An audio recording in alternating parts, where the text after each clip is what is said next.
Hi. Hi, how are you tonight? I'm fine, thank you. I'm I'm recovering from a bit of a meltdown that I had in the past hour and 20 minutes trying to get this thing working, and here we are. I can't really explain to you what's happened in the last 2 nights for this kind of technical issue to be happening now because it's just come out of the blue, and I've tried talking to my provider about it, and after this time of night, there's only an AI responder. Keeps telling you the same stuff over and over again. You say, I've tried that. Then he tells you again, or she, whatever, it, they. But here we are finally for Shadow at Night. This is November the 12th, 2024. And I know we're late, and I apologize for that. Obviously, by now, normally I'm just finishing up the show, but here we are. I have some great stuff for you guys tonight. And, one of the reasons that it's so frustrating to me is simply because you spend your day putting stuff together for a show that night, on top of all other things that I have to do to get ready for it. And there's unforeseen things that come along and you try to deal with as the day goes on or as the show goes on. And sometimes you just can't do it. And when this kind of thing happens, it's such one of those issues. So here we are. We have a show for you, and I want you to sit back for the next hour or so and just relax, enjoy, comment, ask questions, whatever it is. We're not broadcasting on one of the platforms tonight. We don't have Twitch. So to my 2 Twitch viewers, I say, I'm so sorry. Maybe tomorrow night we'll have better luck with Twitch. We are on, it looks like to me anyway. We are on Facebook. We are on YouTube. We are on X. It looks like we will be on Rumble. Let me just check and see here. Yeah, so I scheduled, there we are. Okay, so Rumble seems to be working. Telegram seems to be working, and of course, shadowdavis.com seems to be working. Now, I could have done the show simply on the website tonight, like I did last night, but I chose to not. I wanted to get this thing fixed because I knew that I wouldn't be able to put my whole heart and soul into doing the show tonight if that were the case. And I am a little bit embarrassed about this because I appreciate your time. And I know that you guys rely on me being on at a certain time every night, and I haven't achieved that for the past couple of nights. And I am very sorry about that. Anyway, let's get down to it. Okay, first of all, the Shadow at Night live stream brought to you by CanadaNanoSilver.com with the Silver Biotics Facial Serum. Why Silver Biotics? They ask right here. You see, right there. You can see. Contains silver salt technology, obviously. Hyaluronic acid with organic vegetable glycerin. For best results, use this twice a day, morning and night. Contains all natural ingredients. Leaves your face feeling smoother and more resilient. Helps to protect your face and give you a radiant, youthful glow. Naturally promotes healing with silver salt technology to even your skin tone and may reduce blemishes. Absorbs fast with a lightweight texture for deep hydration to your face. Helps to bring back firmness and elasticity to your face. Visibly reduces the appearance of fine lines and wrinkles on your face. So check it out. It's the facial serum available only at CanadaNanoSilver.com. That is CanadaNanoSilver.com. If you're looking for retail locations, there's over 30 across the country. You can probably find one in your own city. Go to the retail locations tab on the website. And if you would like to become a retailer of these awesome products, get a hold of Kevin and Anna through the contact tab at CanadaNanoSilver.com. Again, that is CanadaNanoSilver.com. All right. Some very concerning conduct yesterday at several different Remembrance Day gatherings across the country. Let's start with this one. And we're going to go right to General Hillier, used to be the commander of the Canadian Armed Forces, retired now. General Hillier, who I'm going to try and get on the show at some point in the next couple of weeks, you guys, because I do believe the general has a few things to say. He says on his X today, we are nothing but sheep to put up with this condescending lecture at any time, but especially today, meaning yesterday, Remembrance Day. A day devoted to those who served and sacrificed to build a country that doesn't have that. Shame. Joe Warmington of the Toronto Sun originally put this post up. And Joe said before City of Toronto got to pay respect to the fallen troops on Remembrance Day, Toronto City Protocol Manager Aretha Phillip took to the veterans and families through a history lesson of Canada's colonization of country, racism, and slavery. You'll be gritting your teeth through this entire thing, but why should I be alone in that? I'd like to begin by acknowledging the Indigenous peoples of these lands. It is important that we reaffirm our commitment and responsibility in improving relationships between nations and in learning about the rich history of this land to better understand our role as residents, neighbors. Now, before I continue with this, because I've had so many problems tonight, I want to know if you guys can hear what she's saying. So write down in the comments right now, whatever platform that you're watching on, just so that I know, because who knows? I'm paranoid of any sort of technical glitches happening now that I finally got this show on the air. Yes, Dan? Okay, so you guys can hear. Okay, so let's continue then. Partners and caretakers in this place we each call home.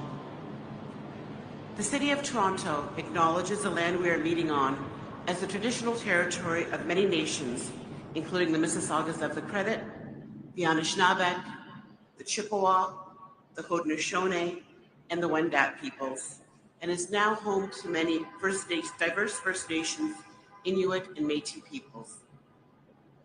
We also acknowledge that Toronto is covered by Treaty 13, signed with the Mississaugas of the Credit. We also acknowledge the Williams Treaties, signed with multiple Mississaugas and Chippewa bands. The City of Toronto acknowledges all treaty peoples, including those who came here as settlers, as migrants either in this generation or in generations past, and those of us who came here involuntarily, particularly those brought to these lands as a result of the transatlantic slave trade and slavery. We pay tribute to our ancestors of African origin and descent. In keeping with this tribute, during this Remembrance Week, the city commemorates. She already done? Kind of embarrassing. Not the worst thing that happened yesterday, though. I've got some video from BC that was emailed to me earlier on today, but I want to get to this story first because this one is alarming and maddening as well.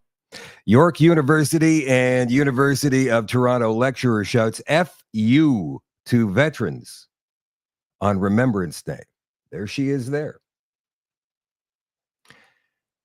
She recorded herself doing it, and then she put it up on social media. We're going to play that for you in just a second. York University PhD student and lecturer at York University and formerly at the University of Toronto, Mississauga, recorded herself shouting F you to Canadian veterans during a Remembrance Day procession yesterday. And then she put it on social media. In a video shared online to her Instagram account, which has since been made private, Alia Khan is heard cursing at the procession of fallen Canadian troops. She said, "Oops, this is November 11th." And another person in the vehicle was heard saying, "I know, F them." So I'm going to play the video for you. Here it is. It's only 8 seconds. We'll play it a couple of times. Fuck you! Oh. This is November 11th. I know, fuck them. Fuck you! Oh. This is November 11th. I know, fuck them.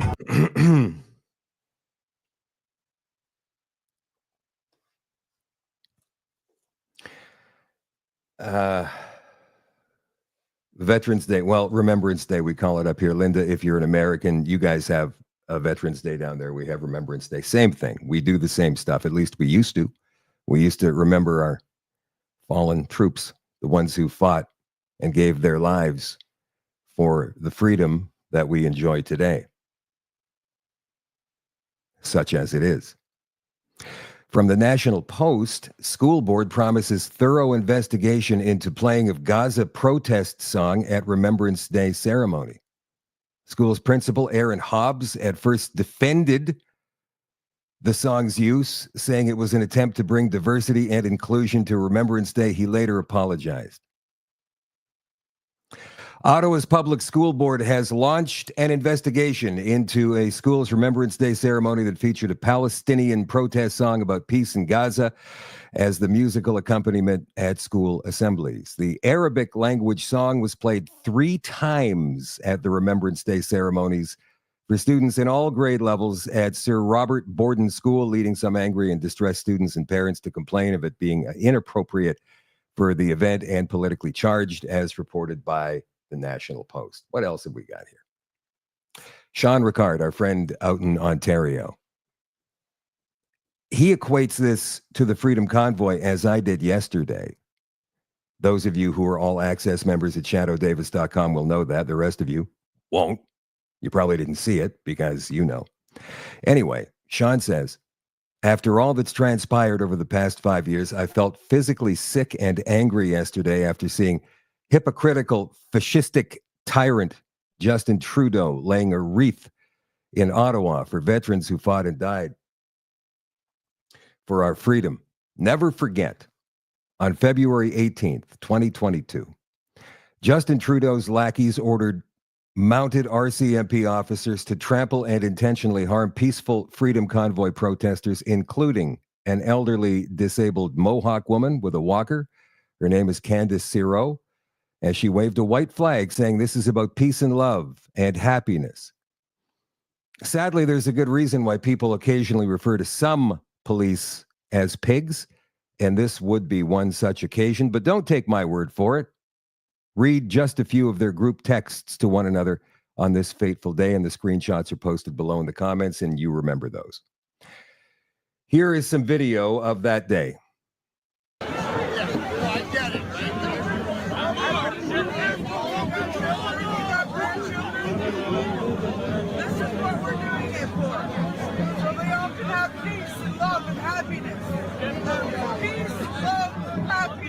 Amen. Amen. Happiness. Peace. You're breaking my heart. This is peace, love, and happiness. Peace. We are at peace with the protest. We are at peace with the protest. Oh, the Lord! Here comes the horses. They have the horses.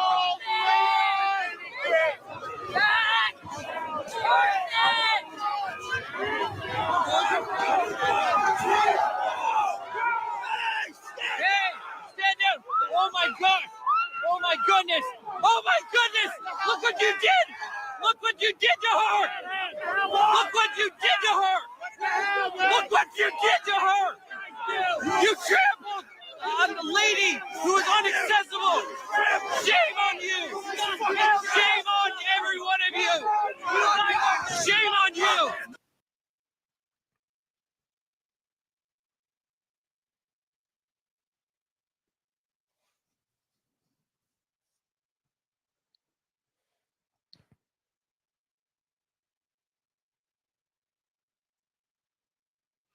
She wasn't shouting about land acknowledgements, hollow gestures, virtue signals. At that time,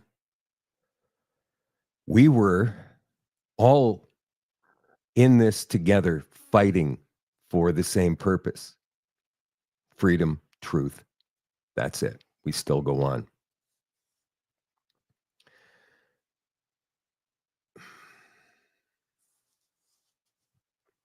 Speaking of the convoy, I'm sorry, I'm emotional. I feel that that moment in our history, 20 years from now, will be looked back upon as a linchpin to our freedom that we will have in 20 years' time. We keep fighting for it, right? Even though there's some people walking around out there going, give me a hot dog and a beer, there's a football game on, yeah. They don't even know what's going on, which makes me sad, but it's not going to take that many of us to turn this around. Just enough. And I believe we're getting there. Anyway, getting back to. I had a great conversation on the phone this afternoon with Clayton McAllister. You might be thinking, who's Clayton McAllister? I heard that name maybe last week when his charges were withdrawn, and Patriot Smoothie here, Right Blend, put that up on his X. I think I retweeted this, and I may have mentioned it last week. But I wanted to wait until I could make sure I was going to get Clayton on the show. And so Clayton McAllister will join the show tomorrow night. Again, you might not recall who he is because there were thousands, tens of thousands, over 100,000 people there fighting for our freedom and our rights and truth. And so this is what Clayton said last week. It's been 2.5 years since the day this picture was taken. We'll show you the picture in a second. You'll probably recognize it instantly. 2.5 years of fight I've put up. Today, all charges have been withdrawn. I was up against 5 criminal charges for lying on the ground. I was offered the most bizarre deal I could ever have imagined, but would have been silly to not take it and drag it on further. In exchange for all charges being withdrawn, I had to do a 100-word essay explaining the difference between protesting and criminal mischief. We went from 6 months in jail to submitting a 100-word essay. I am free. And again, Clayton joins the show tomorrow, and here is that iconic photo when they released the hounds on us. And for this, all those criminal charges. And what he went through, what he went through that day, he told me on the phone this afternoon, it's mind-numbing. Truly is. Just that day, never mind anything since then, and he's going to tell us all about that too, but just that day, what happened, and it reminded me to talk about, we talk about Chris Barber and Tamara Leach and all of the other people who had a lot to do with Freedom Convoy. And we absolutely respect everything they put into this and everything they've been through. But there were so many other people who were involved with that, who were brought up on charges, just like Chris and Tamara. And they don't want to be heroes. Clayton told me today, I don't want to be thought of as a hero. I just want to do my part. And it makes me sad, and I'm guilty of this myself, that I and many of us have not acknowledged many of the other thousands of people who were there and who have been put through the grinder in the past 2.5 years. And Clayton is one of those people. And look at this picture. This is an iconic Canadian moment. And so Clayton is going to join the show tomorrow night. One more thing, and I'm going to get to that in just a second, but one more thing, guys, regarding the disrespectful behavior on Remembrance Day across the country. This was emailed to me this morning, and it's in British Columbia. I'm not exactly sure where it is. I think it might be Victoria. I could be wrong, but look at what these kids are doing to these veterans who are trying to commemorate fallen comrades on Remembrance Day. Look at this.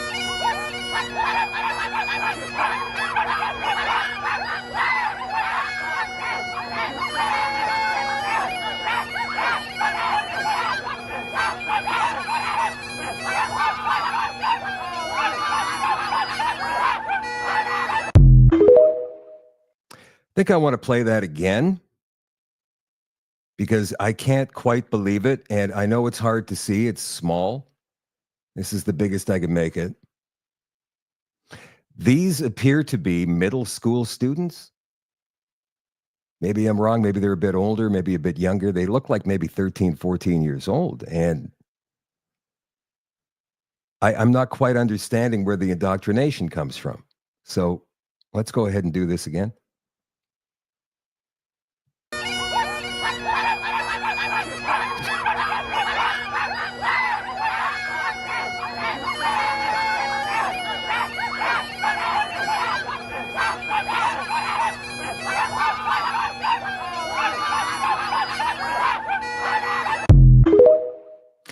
I am having a terrible time reconciling this behavior.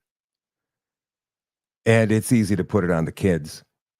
They're kids, 12, 13 years old. But it's their parents. Did their parents encourage this kind of behavior when they got home today and their parents found out about it? If they found out about it, do you think they let them off the hook, or would they have been punished? I don't even know how parents punish their kids these days, remembering that I'm going to be 60 years old next month. I come from the old school. I made my kid, when he was young, stand in the corner when he was disrespectful. And I didn't let him out until he apologized from the heart. What happens to kids these days? I don't know. Are they made to go to a quiet place and contemplate? Do they lose privileges of some kind? I don't know exactly what happens. I know there's not going to be any spanking. That would be considered corporal punishment by today's parent, I'm sure, at least the majority of them. And heaven forbid, if you should raise your hand to your kid, you could wind up in prison. I hit my kid exactly once when he was growing up. I'm not going to tell that story. He deserved every bit of it. And it wasn't a hard smack. It was just one of those shocking whoosh kind of deals. And he and I talked about that earlier this year. Remember, Dad, that time you smacked me across the face? And I said, yes, I do. He goes, I deserved every single bit of that. And I have told that story to many people. And yeah, I deserved it. And I never forgot it. And you know what? As far as I can recollect, he never acted the way he acted again after that day that got him into the trouble in the first place. I do not advocate continuous corporal punishment on children. Of course I don't. I don't believe in that stuff.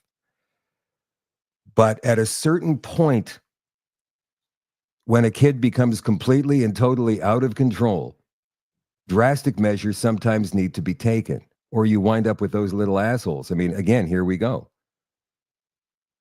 Let me just back this up a little bit. This is absolutely disturbing.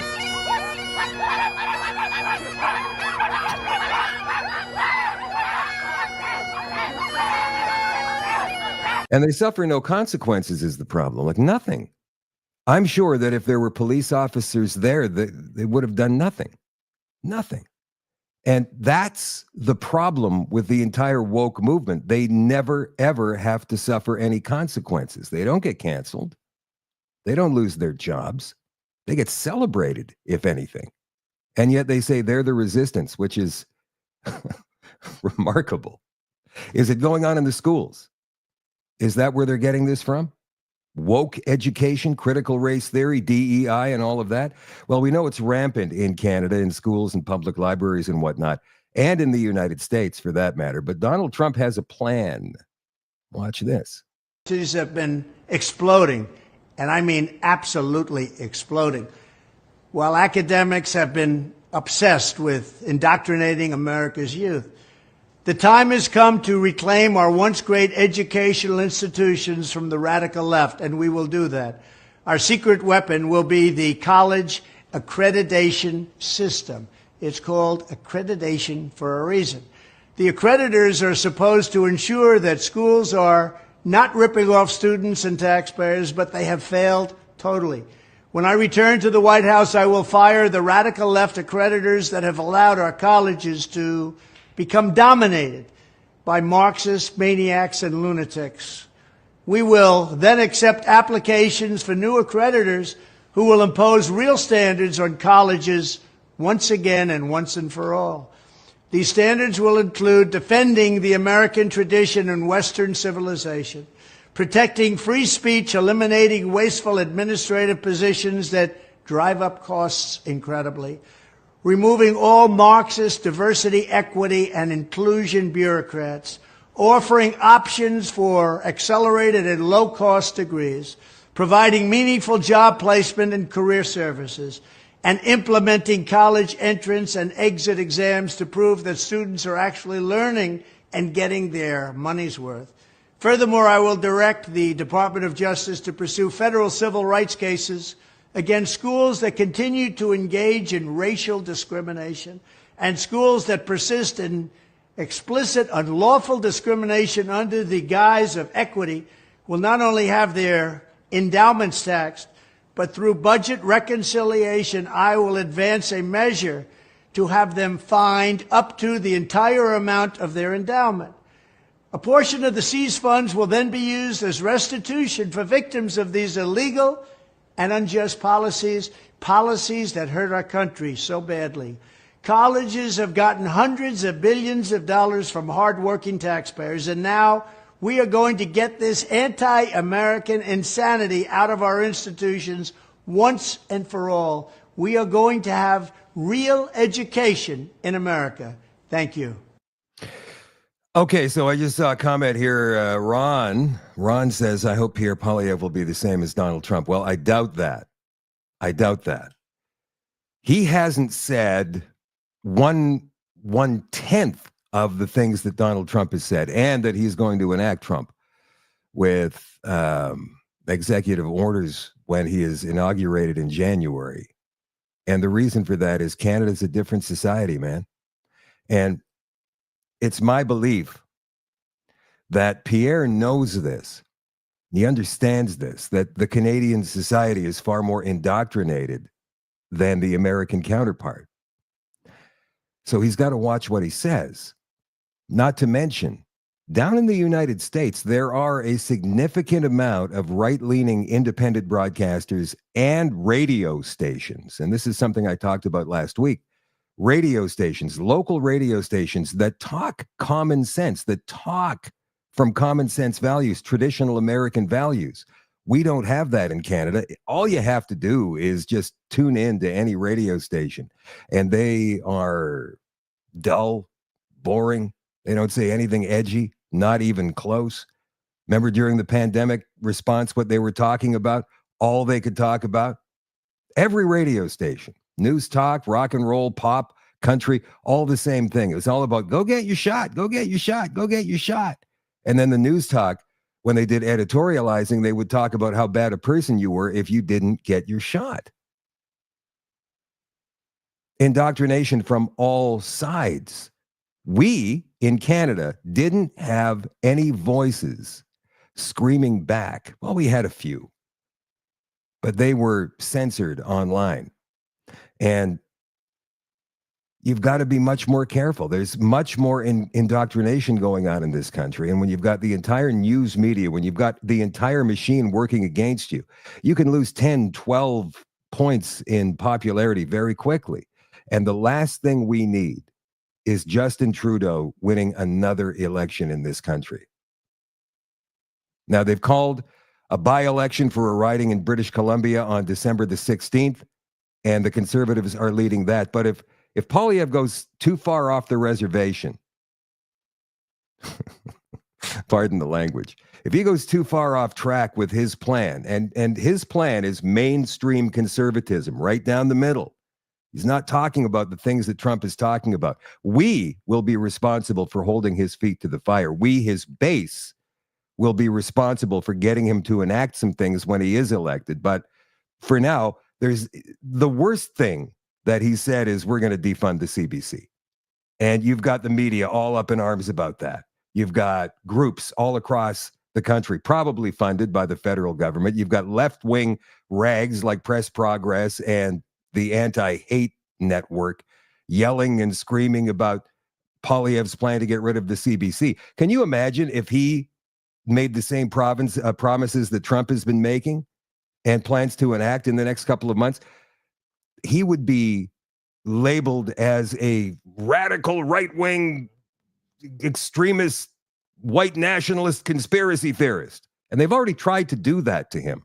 Now, again, I am not sitting here saying that Pierre Poilievre is perfect, but he's playing his cards very close to the vest.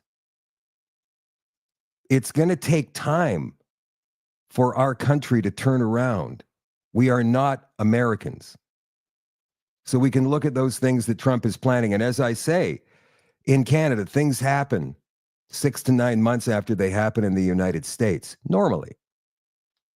Maybe in this case, it's going to take a little bit longer because all of the institutions are so radicalized and indoctrinated as well. From the ground up, it's a rebuild. And Poilievre is, I believe, is going to get rid of it, but it's going to have to be quiet. He can't come out blazing like Trump does. Canadians just don't take to that stuff. The culture is completely different. And I certainly hope that you guys understand that. We're much more ripe for the picking from the globalist cabal than the Americans ever were. And some Americans down there think they've got it bad. They should come to Canada to see.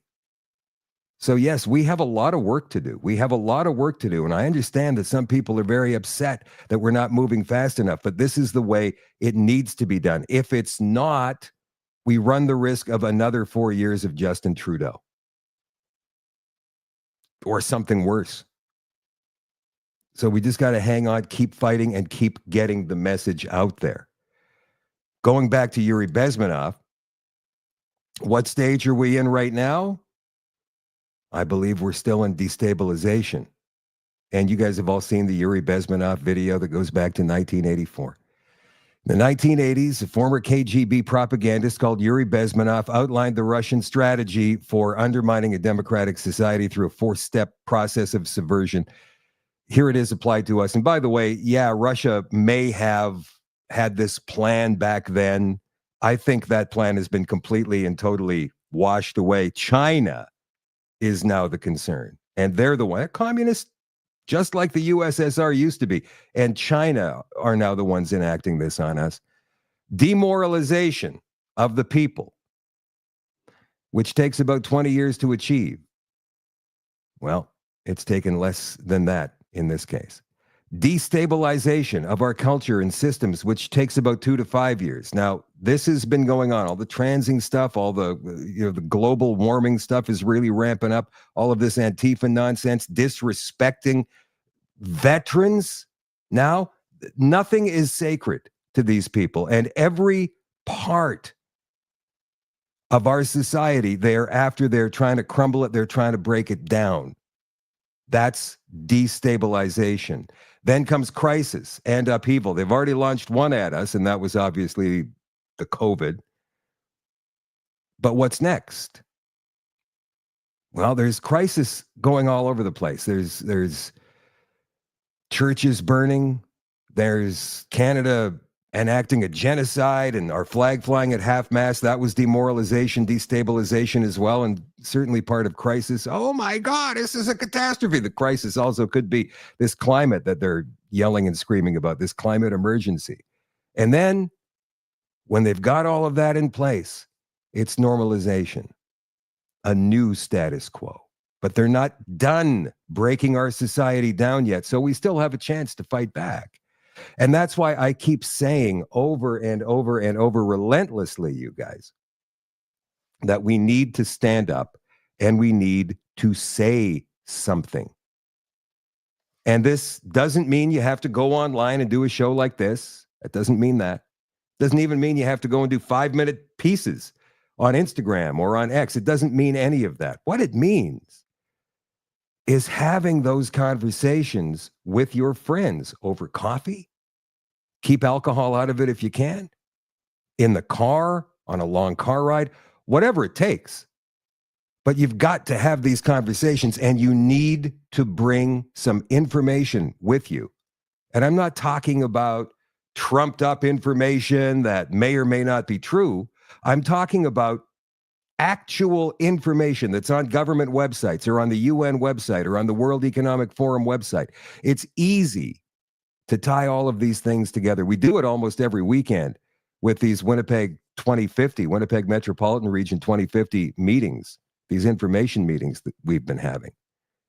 And by the way, for the next meeting, go to manitobastrongertogether.ca. Ken Drysdale and his gang are doing a great job of getting the word out to people about how these 15-minute cities are being implemented all across our country. They're all being enacted. They're all happening everywhere. And that's definitely a UN, World Health Organization, World Economic Forum plan. It all ties back into the DEI and the ESG and all that stuff. Now, if you're a newcomer, you don't know what DEI is. It's diversity, equity, and inclusion. They don't say equality, they say equity. That is completely different than equality. You should look that up as well. ESG, this is social governance. This is how you as a company run your company, or you as a county or a municipality run your jurisdiction. It is madness. But all of that goes back to the UN, and all of that language is included in every single one of these 15-minute city plans in your municipality, your town, your city. It doesn't matter. They all have the same ring to them.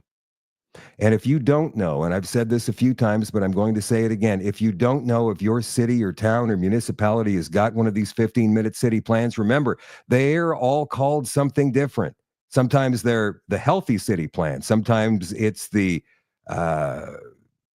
smart city plan. I mean, they've got all different kinds of names. They'll rarely use 15-minute city because they know that's already been destroyed for them. And people will go, what? 15-minute city? What are you talking about? That's bad, right? That's bad. Well, yeah, it's bad. So they changed the name of it. So what you do is you go and do a Google search. And yes, I said Google. You go and you type in the name of your city, your town, your municipality, and then Plan 2030 or Plan 2050 right next to it. And it's amazing what you're going to find. And then when you read it, you'll see all about ESGs and equity for people, diversity, equity, inclusion, sustainability, diversity. And those are all the catchwords, the dog whistles, if you will, of the New World Order globalist regime. That's what that is. So please go ahead, look that up, find out for yourself. The Wildlands Project is not just an American project. And if you don't know what the Wildlands Project is, look that one up as well. CNN, now the media, you know, the left-wing corporate media, the liars in the left-wing corporate media. CNN boss Mark Thompson says he's going to lay off hundreds after the election day ratings wipeout. I talked about censorship last night on the show. In case you missed it, here is that clip. Did you ever think 4 years ago, 5 years ago, that we would ever see censorship in our country? I didn't. Never, ever, ever dreamed that we would ever see any kind of censorship ever in our country. That's why I chose to build up my Facebook platform, because I figured at the time when I first started doing this show 4 years ago, I thought, well, whichever platform, you know, and I only had like 1,500 or 2,000 followers on the Facebook page at that time. And YouTube was not really a thing. Twitter at that time was not really a thing for me. Rumble, I don't even think was around yet. It may have been, but it was probably in its beta testing stages. And then it started. And not just with social media, but with government websites and websites in general that once had the information. You knew they had it because you had just seen it. And then you go back to it like 3 or 4 days later and it's gone. It's gone. It's just completely eliminated. And you start thinking to yourself, am I crazy? I'm sure I saw that on this particular website and it's gone. And so you think, okay, well, I'm not going to say anything to anybody about this because I must be losing my mind, or maybe I had to have seen it someplace else. But then it came out that, yeah, they are badly censoring things. Donald Trump dropped this video a few days ago, I think 2 or 3 days after he was elected. And I want you guys to watch this because it's pretty important. Free speech, then we just don't have a free country. It's as simple as that. If this most fundamental right is allowed to perish, then the rest of our rights and liberties will topple, Just like dominoes, one by one, they'll go down. That's why today I'm announcing my plan to shatter the left-wing censorship regime and to reclaim the right to free speech for all Americans. And reclaim is a very important word in this case because they've taken it away. In recent weeks, bombshell reports have confirmed that a sinister group of deep state bureaucrats, Silicon Valley tyrants, left-wing activists, and depraved corporate news media have been conspiring to manipulate and silence the American people. They have collaborated to suppress vital information on everything from elections to public health. The censorship cartel must be dismantled and destroyed, and it must happen immediately. And here's my plan. First, within hours of my inauguration, I will sign an executive order banning any federal department or agency from colluding with any organization, business, or person to censor, limit, categorize, or impede the lawful speech of American citizens. I will then ban federal money from being used to label domestic speech as mis- or disinformation.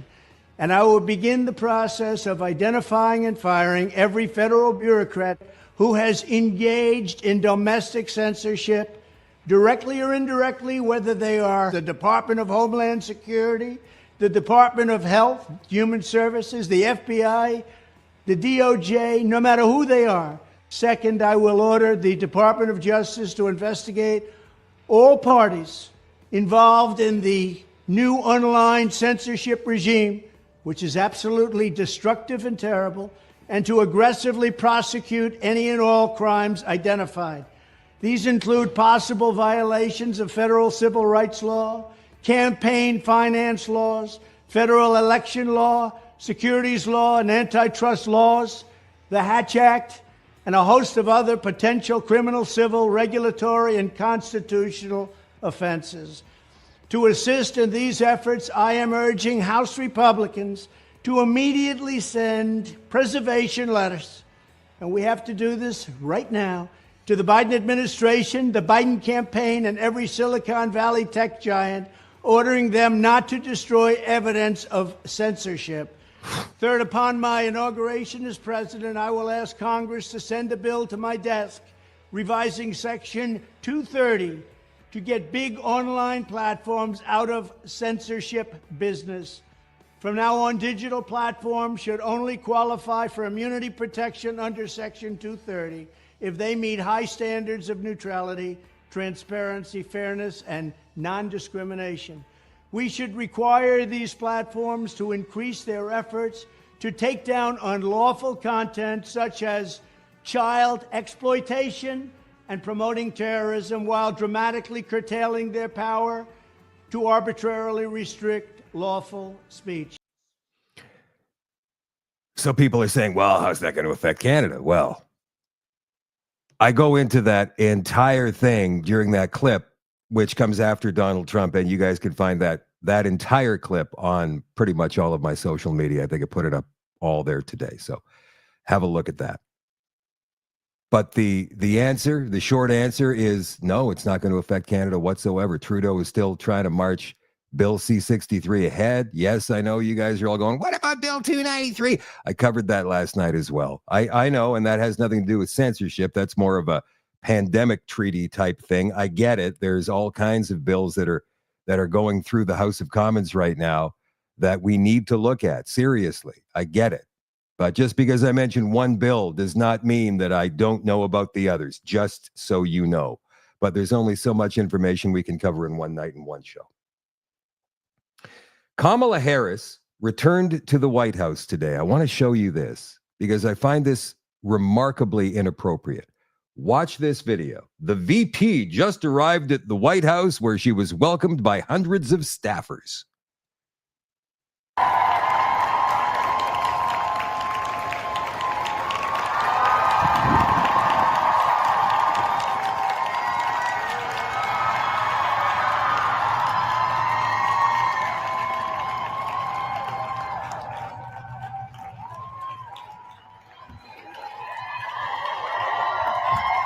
We're moving.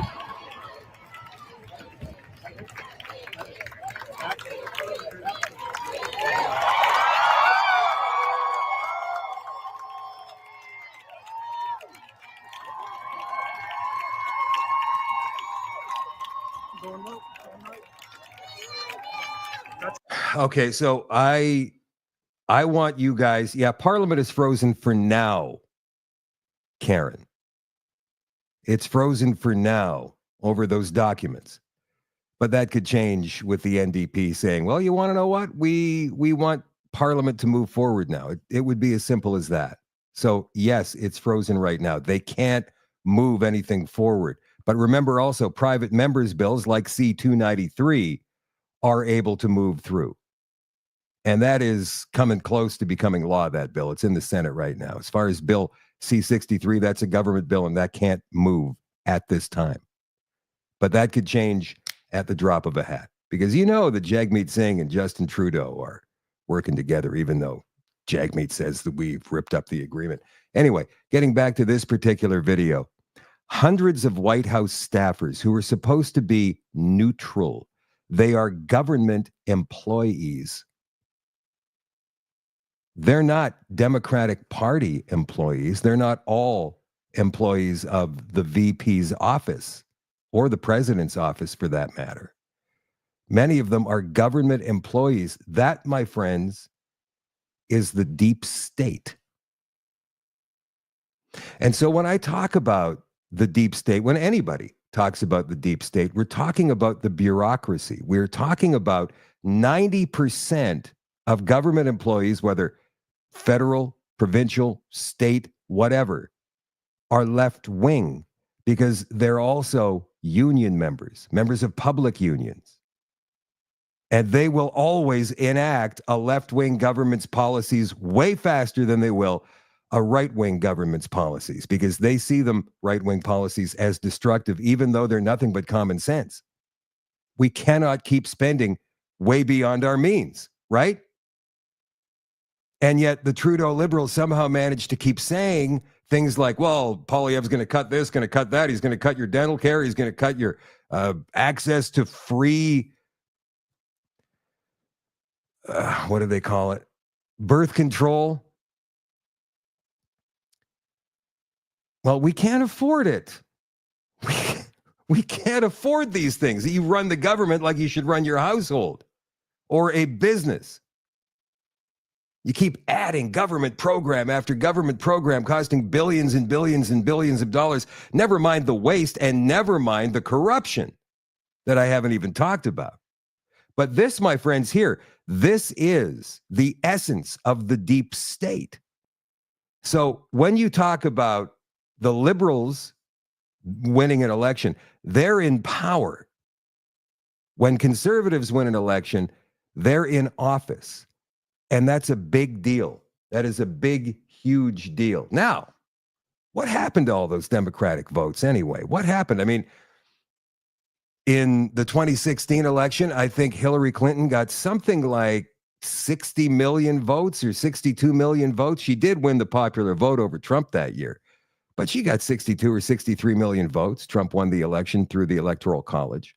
But then the next election comes up and somehow Joe Biden gets 81 million votes, and then Kamala Harris goes back down to 70 million in this particular election. And if you look at all of the results of the previous elections, you never see any party going over 70 million, never mind 80. Where'd all those votes come from? Where did all those votes go in this election? This is an interesting discussion between Tucker Carlson and Vivek Ramaswamy. The entire thing is about 90 minutes long. It's available on Tucker Carlson's X page. Here is a short clip. I can't even think about it, but that's where we're going. Okay, so within hours of the election of Trump being declared the winner in this last election, numbers appeared on the internet, which are accurate, which I know you've seen, that showed the vote totals in the last 4 elections for the Democrats. Yeah. And in 3 out of the 4, the number, including this one, the number hovered between, say, 59 and 65 million votes. And then you have this weird anomaly in 2020 where it was 81. Huh. So how do you go? Biden was such a compelling candidate.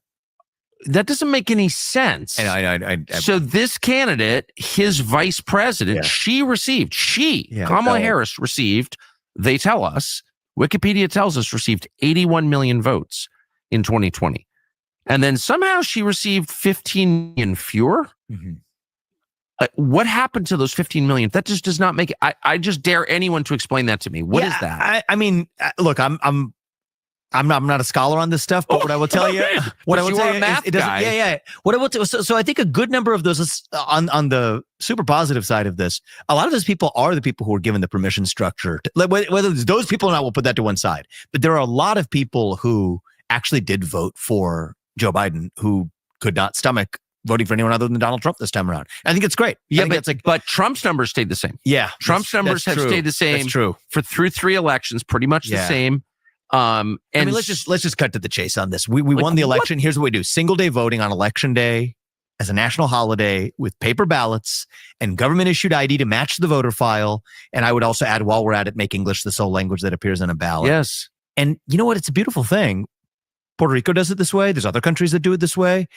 I think that that's something that we could actually do. The country that sent a rocket out and caught it on the way back, yes. Vivek does not want to answer that question. Where did those votes come from? Now, this was done the day after the election was over with. And so the final results weren't completely in yet. The vote totals have changed a little bit. At that point, Kamala had 66 million. Now she's got almost 70 million, I think 69 million. Trump has got 73, 74 million. So again, Tucker's right. Trump's vote totals stay the same, but somehow the Democrats managed to lose 15 million, anywhere between 12 and 15 million votes. How did that happen? Vivek, what do you think? Well, let's just talk about. No, answer the question. He didn't want to answer it simply because he didn't want to bring up the vote rigging story again, but we all know. I mean, come on. Right? It's like the COVID deaths. It's like the vaccine numbers. It's like all that stuff. You can see it right in front of your face, and yet they still continue to lie to you. In this case, Vivek did not even want to have the conversation. Tucker did. Vivek didn't. Where'd those 15 million votes go? I would imagine that will come up at some point because it's the United States after all. But here in Canada, what happened in BC a couple of weeks ago where we had to wait in a provincial election for 2 or 3 weeks to find out who actually won it? And then we find out later on that one of the premier's staff turns out to be a Chinese national and quite possibly a member of the Chinese Communist Party. And there had been some allegations of some kind of vote rigging going on in BC, but it's never been pursued because if you say something like that, you are a bigot and a racist and a troublemaker and a white nationalist and an extremist and all of those things. Do you see the difference between the U.S. and Canada? Still, for some reason, there's certain things you cannot say up here that you absolutely should say. And there are things down there that you absolutely need to say and you're allowed to say. And you're celebrated for saying. Here, it's a different story. I get it. Amongst our echo chamber, it's easy to say these things. We can say them to each other all day long. Hey, what do you think about this? New World Order, World Economic Forum, World Health Organization, UN, ESGs, DEI. We know that language. The normies out there, they haven't got a freaking clue. And when you start talking to them, when you start fire hosing them with information like that, they check out, man, and they call you what? Conspiracy theorist. So that's why Pierre has to slow walk these things. And once again, this is only my opinion, you guys. And the reason I say that is because I have heard Pierre talking off camera about things like DEI, about Marxism. Hell, even a speech in the House of Commons, he talked about wokeness. You can look that up. Just go look it up on YouTube. YouTube, that's right. Pierre Poilievre, wokeness, House of Commons. The whole thing comes up. It's like a 7-minute speech. He's talking about the wokeness. It has to end because it is neo-Marxism. Now, if somebody is willing to talk about that stuff and not be in favor of it in the House of Commons, do you honestly think that he is a villain here? Bad guy working for the World Economic Forum? Maybe some people around him are. You know what? Some people around Donald Trump are not cool. We're going to get into that in just a second. We're going to do that on the extension on shadowdavis.com. Here's one for you. That FEMA official, the one who was telling her staff not to go to houses in the hurricane, after the hurricane, when they were trying to take care of people down there in North Carolina, Florida, all of the southern eastern states that were absolutely crippled by the I was going to say the vaccine, by the hurricane. They weren't going to houses with Trump signs. And this is the woman who was fired for that. But she says they were doing it everywhere. She wasn't the only one. And that decision went right to the top, she says. I was notified after I demobbed. The next morning, they told me verbally I was fired, but they never provided me anything in writing stating that I was fired. They all alleged that these actions were made on my own recognizances and that it was for my own political advances. However, if you look at the record, there is what we call a community trend. And unfortunately, it just so happened that the political hostility that was encountered by my team, and I was on 2 different teams during this deployment, they just so happened to have the Trump campaign signage. FEMA always preaches avoidance first and then de-escalation. So this is not isolated. This is a colossal event of avoidance, not just in the state of Florida, but you will find avoidance in the Carolinas. Senior leadership will lie to you and tell you that they do not know. But if you ask the DSA crew leads and specialists what they are experiencing in the field, they will tell you. Demand for FEMA to give you those incident reports. They will substantiate what is happening to us in the field. Oh, well, isn't that interesting? Came from the top. Deep state. Guys, Trump is going to completely and totally dismantle all of that crap. Or is he? He hired the first female chief of staff in the history of the United States. And apparently she is a lobbyist for Big Pharma, Susie Wiles. So we're going to get to that in the extension on shadowdavis.com in just a second. It's the last story on social tonight. And once again, you guys, I apologize for the lateness of the show. Those technical difficulties were a big hurdle for me, but I managed to fix them all up, and hopefully we're stable again and we're able to go ahead and do the show at the regular time for the rest of the week, because we got a couple of great guests coming out tomorrow and on Thursday night. So make sure you're here for that. Make sure you get this out to as many people as you possibly can. I know it's later than normal, but better late than never, right? This story comes from left-wing corporate CTV. Tens of thousands. And by the way, this story was out there on almost every left-wing corporate media, U.S. and Canada, earlier today. And I looked for where it came from. Was it the Associated Press? Was it the Canadian Press? And I couldn't find the source of this. But it's all over the left-wing corporate media. So it means something if they're all carrying this same story. Tens of thousands of Chinese college students went cycling at night, and that put the government on edge. I can't yet figure out what they're trying to distract us from. Let me just make this bigger so we can all see, and I can read it for you. But it's interesting. It's very interesting. And they're trying to paint China in a bad light suddenly. Why? They were scared to even mention China for the last 4 years. But now, like, this story's everywhere. The same story. They arrived in huge numbers on shared bikes after pedaling 30 miles in the evening chill, pumped by the adrenaline of youth and the thrill of embarking on a spontaneous adventure with friends. Nighttime bike rides to Kaifeng, an ancient city in central China's Henan province known for its historic sites and soup dumplings, have been all the rage among college students in the nearby provincial capital of Zhengzhou, a trend initially encouraged by the government as it sought to promote local tourism. But now, officials are scrambling to curb the craze by deploying police and closing bike lanes after its popularity appears to have gotten out of hand. Tens of thousands of cyclists brought intercity traffic to a standstill, while piles of discarded bikes overwhelmed the streets of Kaifeng. leaving commuters in Zhengzhou struggling to find bikes to ride home. Authorities cited traffic disruptions, safety concerns for the clampdown on the impromptu gathering.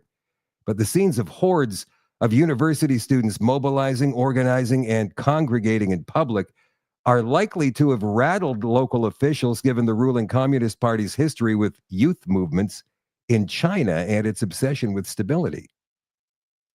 Why suddenly are they talking negatively about China? On Friday night, Jingkai Avenue, a main road connecting the two cities, was crammed by an endless flow of young cyclists as police tried to maintain order. At some sections, the riders completely took over the 5 car lanes, according to video circulating on Chinese social media. Over the weekend, authorities in Kaifeng and Zhengzhou closed off bike lanes on Jingkai Avenue to try and stop cyclists from entering. Meanwhile, 3 bike-sharing platforms in Zhengzhou issued a joint statement warning that their bikes will be locked down automatically if ridden out of the city. What? How do you do that? How do you lock down a bike automatically? To prevent students from joining the cycling crowd, some colleges and universities in Zhengzhou even imposed restrictions on leaving campus, according to accounts shared by students on social media. Spontaneous youth gatherings, political or otherwise, have long been treated with deep suspicion by Chinese authorities. And then they're going to talk about Tiananmen Square and the travesty that happened there. And then in late 2022, mostly young people who took to the streets in major Chinese cities or gathered on university campuses to protest leader Xi Jinping's stringent COVID-19 restrictions in one of the most extraordinary challenges to the Communist Party's rule in decades. The bike rides to Kaifeng, however, didn't seem designed to deliver a political message. Nonetheless, authorities there are worried, they're concerned. Do you see how things seem to be the polar opposite when it comes to young people in China as compared to here? Here, they're radicalized and they're all in favor of this totalitarian nonsense. Whereas there, they fight for their freedom still. Okay, that's it for social media tonight, you guys. Again, I apologize for the lateness. Hopefully, everything will be working just fine tomorrow night, and we'll be back on at 8 o'clock Central. I love you all. I appreciate you all. I will catch you tomorrow night. Fingers crossed. For you all access members at shadowdavis.com, is Donald Trump who we think he is? There's a banned interview I want you to see by Alex Jones, no less. And who did the banning? Alex Jones himself. That is coming up on the extension in just a couple of minutes for all access members on shadowdavis.com. Love you. Appreciate you all. I will catch you again soon. Bye for now.